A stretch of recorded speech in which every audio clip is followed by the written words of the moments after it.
for finance in the old Imo State, who taught us how to manage our resources. When in those days, he came up with a formula called the Imo formula. If you are good enough, you remember. Imo formula was about spending within the limits of your resources. From there, he became the Federal Minister for Finance, Dr. Carlo Carlo. Distinguished ladies and gentlemen of the press. Interestingly, I titled my speech today, Beyond Roads. Egypt is broken. When the Lord Mayor of Ohafia local government, Uganda, spoke, I was wondering if he had a peek into the speech that I wrote this morning. Because a lot of the things I said in this speech, or I would soon say, he had already said. The most important foundation of our administration is trust. The principle that we are sincerely committed to consistently deliver on the promises we made to the people while we sought their votes and in the day-to-day business of governance. As a government, our most important obligation is to solve problems, ease the burden facing the people, create economic advancement opportunities within communities, and build new systems of advantages for the next generation. For several decades, coming into Arochukwu from anywhere was an uphill task, which prompted the old cliche, no one says literally translated into there is no easy route to Arochukwu. Today we have come to begin a holistic process that will put an end to this adage.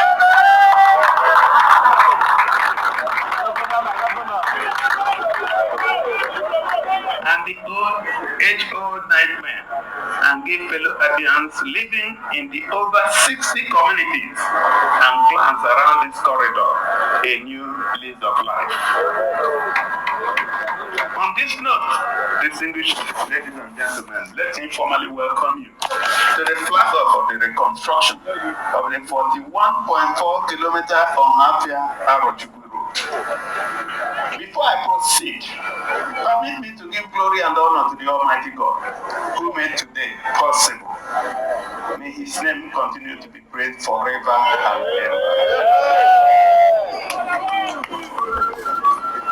Built in the 1960s by the Dr. Michael Obara administration as a major artery connecting several communities and towns within this part of the eastern region. This road quickly became a major economic enabler, leading to a boom in agriculture, commerce, and tourism, as individuals and families came in their numbers to either trade or visit the many important national heritage sites in Arochukwu, including the Osugudugudu waterfall, the Inyobabe shrine, and other places of interest for research and leisure.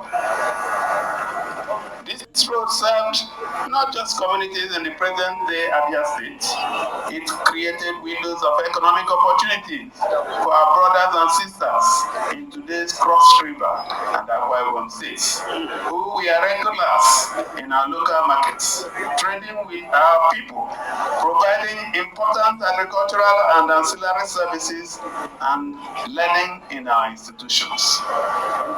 On account of the fact that the road provided smooth passage to communities outside our boundaries, our kith and kin were also able to pursue their dreams to wherever environment was promising. There were particularly no limits to ambition and drive for success, thanks to the vision of the Sir Michael Obara-led Eastern Nigeria government. It is for this purpose that we are taking this road to our border with Akwa Ibom State. Luckily,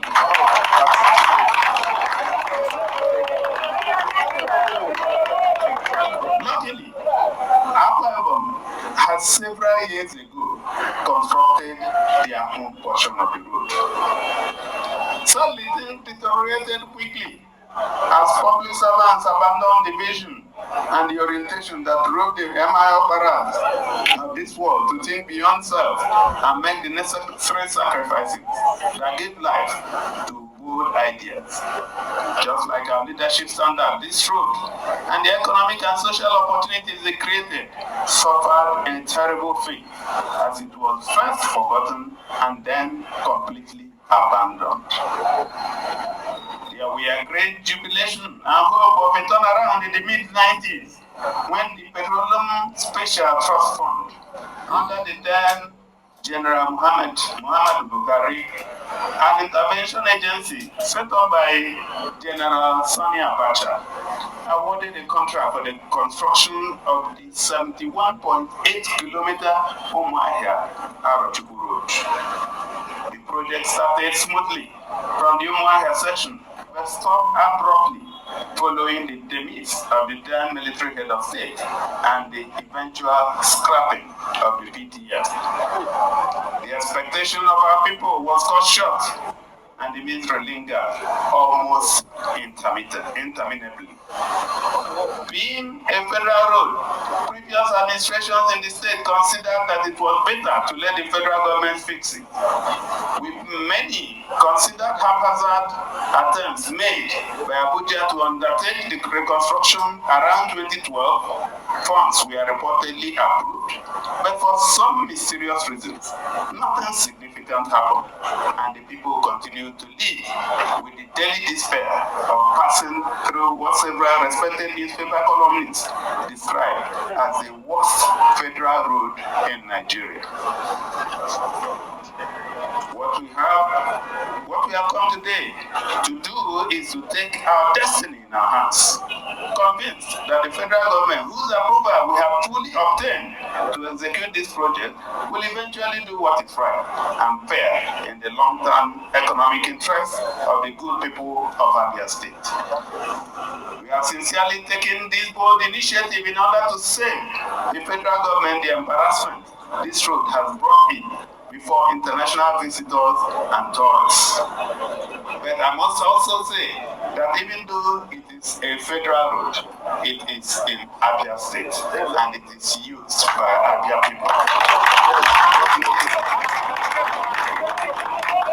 Our intent is to give Nigerians who are resident in this part of the country or traveling through this road for business and social engagements a sense of belonging, because no nation should watch its citizens pass through the nightmare that our people have endured for several years.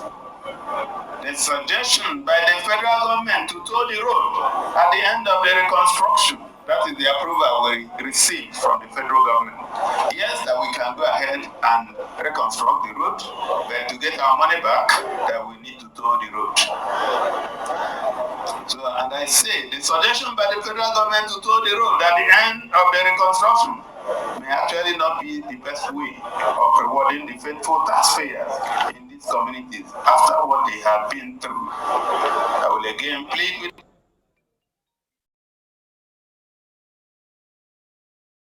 the federal government to consider making the necessary financial provisions to eventually reimburse the state, since we have taken the bull by the horn by doing what a responsible government should do for its citizens.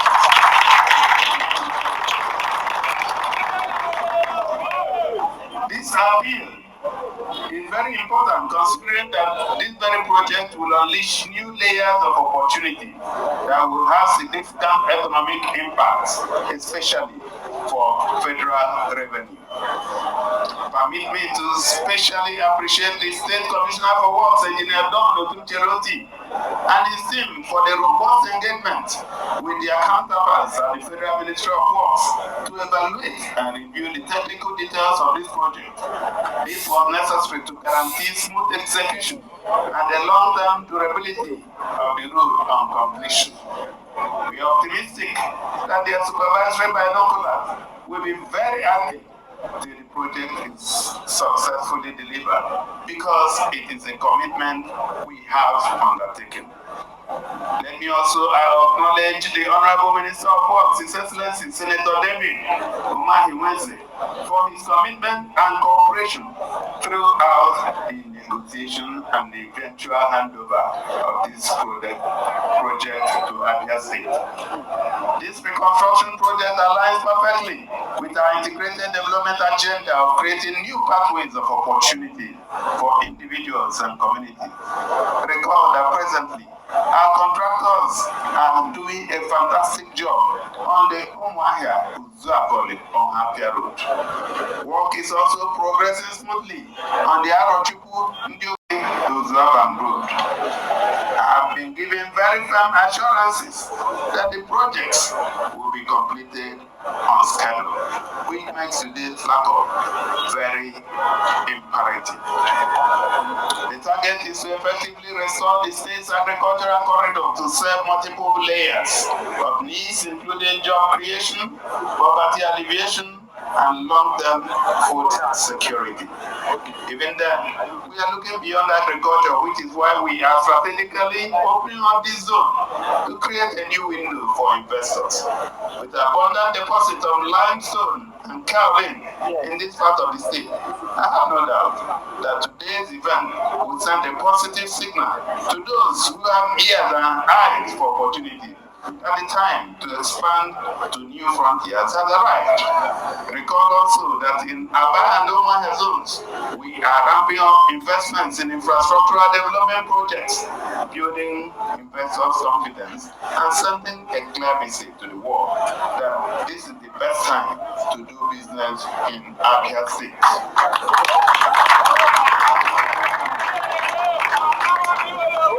Beyond primary production activities, we have our eyes on the bigger picture.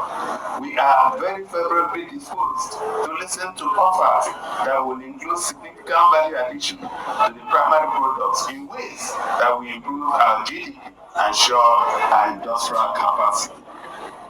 As we mentioned in our manifesto, our development framework is designed to create opportunities in every part of the state. We are determined to create incentives that will encourage individuals to stay back and contribute to the development of their community, create families, and enjoy the fruits of their labor.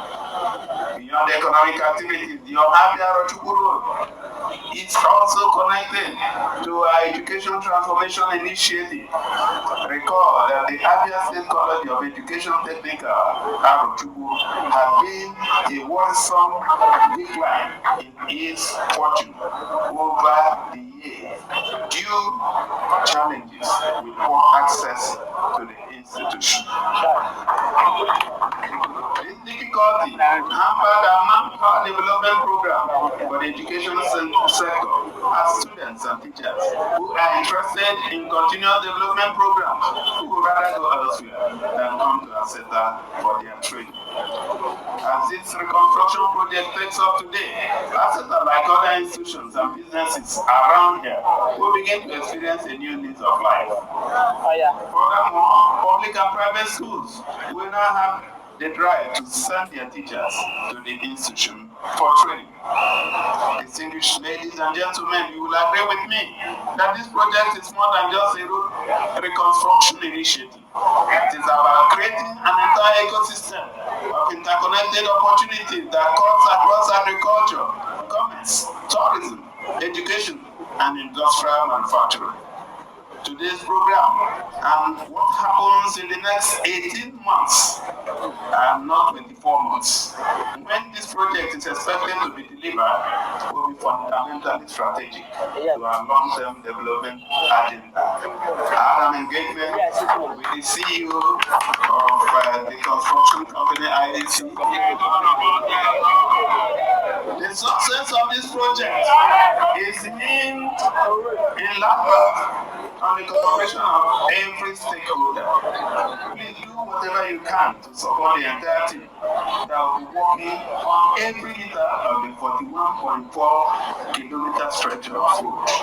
In fact, I gave an instruction, and the contractors have also committed that they will start this project from 2 locations. One in Ohafia and the other one at the boundary between Akwa and Arochukwu.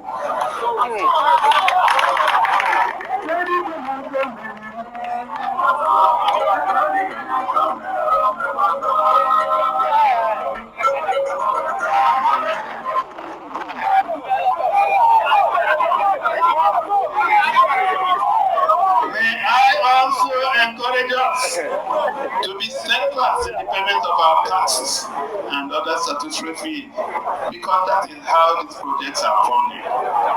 One assurance I will repeat here is that your funds are safe with us and will be applied strictly to the execution of projects and programs that are tied to our collective economic and social well-being.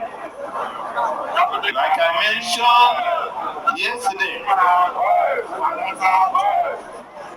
mentioned yesterday, as we mark the 33rd anniversary of the creation of our state, a new epoch is upon us, and it is up to us as a collective to preserve what we have won by our toils and labor all through the way.